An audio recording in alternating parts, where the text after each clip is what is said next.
Hello guys, welcome back to my YouTube channel. I'm your host Aludah Klemarz. Kindly, if you're new to this channel, don't forget to subscribe so as to get the latest trendy news.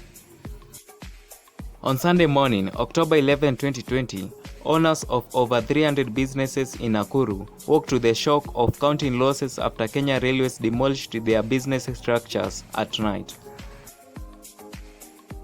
The buildings that were targeted in the demolitions are hotels, nightclubs, restaurants, and car bazaars, among others.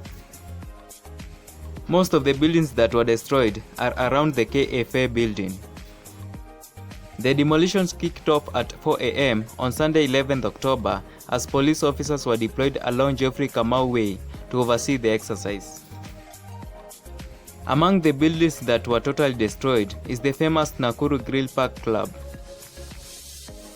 According to the reports reaching Aludah Klemarz TV, the exercise is meant to pave way for the construction of 160 billion Kenya shillings Limuru Nakuru Road in a 4-lane dual carriageway.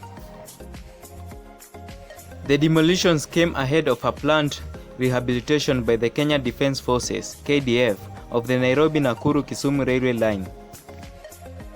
Kenya Railways explained that it had issued sufficient 90-day notices to the tenants to move their business from the land. The rehabilitation of the old railway line comes after 25 years of neglect. Thank you guys for watching. Don't forget to subscribe, comment or share.